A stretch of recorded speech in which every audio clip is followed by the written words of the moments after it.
لما شخص يحرجك تعمل ايه عشان تستفزه وتخليه هو اللي محرج؟ ركز في الفيديو ده عشان فيه جرعة ردود قوية وذكية.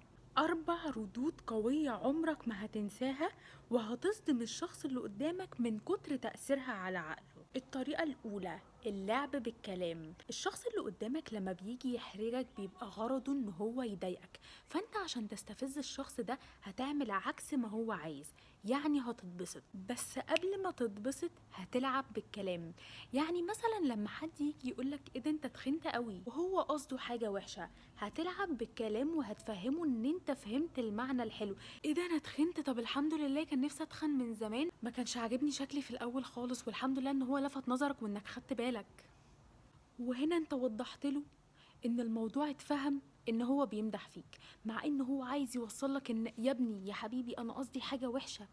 انت فهمت ايه؟ انا عايزه اوصلك ان دي حاجه وحشه، عايزه احرجك، عايزك تتضايق، فمش هيعرف يعمل ده. طريقه رقم 2: طب لو هو جه دايركت عليك وقالك بالمعنى الحرفي من غير لعب بالكلام ان اللبس بتاعك وحش، وقالك كلمه وحش في الموضوع، يعني الموضوع واضح جدا وما ينفعش نلعب بالكلام هنا هتعمل ايه؟ هتردله اللي هو عمله بس بشكل اقوى شويه. يعني مش هتقوله انت كمان لبسك وحش، ولا هتوجه له اي حاجه ليها علاقه بشكله او مظهره. انت هتجيب له ان الناس هم اللي بيقولوا عليه. يعني هتقول ده ما يعرفش هم بيقولوا عليه ايه في الشغل بجد، يعني ده انا اللي كنت بدافع عنك في الكلام اللي بيقولوه عنك في الشغل يعني، وكمان كنت جايه اقول لك هم بيقولوا ايه وفاكر ان طلعت ما تستاهلش بجد. لبسي هو اللي وحش؟ متشكرين يا سيدي، او احسن من كلام تاني بيتقال. هنا انت خليته هيركز مع نفسه جدا، وهيتقلب الكرة عليه هو، ان هو هيفضل يفكر طول الليل الناس بتقول عليه ايه، لان الكلام مش واضح بالنسبة له زي ما هو احرجك دايركت، فبقى الاحراج اقوى بكتير. وكمان خليته يفضل محتاج لك عشان يعرف الناس بتقول عليه ايه منك انت، وخليته يحس اقوى من الشعور اللي انت حسيته وهو بيعايب عليك ان الناس كمان بتعايب عليه. رقم 3: انك تثبت عكس اللي هو بيقوله. يعني الكلام اللي انت بتقوله ده مش من قلبك وانت غيران.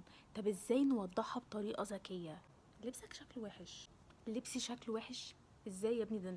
ده انت ماشي تقول لكل الناس انت عايز تجيب لبس زي لبسي، وانا بسمع غلط ولا ايه؟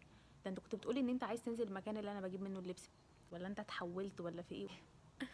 هنا انت كسفت ووضحت له بطريقه غير مباشره ان هو غيران منك، وان هو بيغير رايه، وان في حاجه غلط في الموضوع، فهيبدا يركز مع نفسه. فانت بدل ما الكوره كانت ناحيتك وكنت هتضطر ترد وتدافع عن نفسك او تتكلم عن لبسك، انت حولت الكوره في ملعبه هو، فهو اللي هيبدا يدافع عن نفسه ويقول لك انا ما حصلش الكلام ده، ويثبت ان هو ما حصلش. بقيت انت اللي بتهجم وهو اللي بيدافع، وبقى شكله وحش جدا لان محدش من اللي قاعدين هيسمع هو بيقول ايه.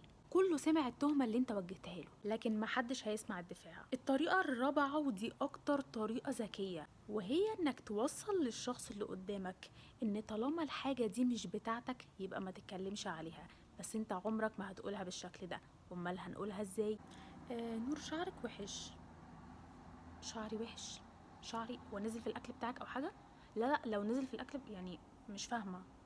لا لا، ما نزلش في الاكل بتاعي، يعني لا انا افتكرت ان هو اذاك في حاجه فاتخضيت يعني. لا لا، ما عملش. طيب ماشي، يبقى خلاص.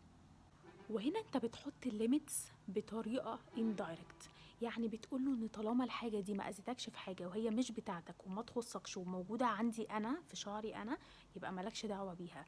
بس مش بتوضحها بشكل نيرفس او بشكل اجريسيف. نور انت خسيتي قوي كده ليه؟ تحب احجز لك في الجيم اللي انا بروحه؟ عادي، ممكن احجز لك معايا، انت بتسالي اكيد عشان كده يعني. لا مش بسال عشان كده. طيب يبقى خلاص، افتكرتك عايزه الجيم اللي انا بروحه. انتي بتاخدي سالري قليل قوي بصراحه، يعني انتي محتاجه فلوس؟ طيب يعني كنتي محتاجه ان انا اخد سالري اعلى عشان اديكي فلوس، او محتاجه ان انا اساعدك في حاجه قولي لي، مفيش مشكله خالص. لا مش قصدي كده. انتي ليه حاطه كوبايتك هنا؟ لا لا، دي بتاعتي. انتي فاكراها بتاعتك وانا حطاها هنا؟ لا لا، دي بتاعتي.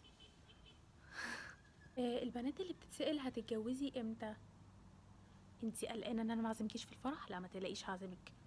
دور للشخص ده على اي حاجه ليها علاقه بمصلحته ودخلها في الموضوع، وقول له انت اكيد بتسال عشان انت خايف ان انا ما اعزمكش في فرحي، اكيد بتسال عشان عايزه احجز لك في الجيم اللي بتاعي، اكيد بتسال عشان عايزني اشغلك معايا، اكيد بتسال عشان الشعر بتاعي اذاك في حاجه، اكيد بتسال عشان وهكذا.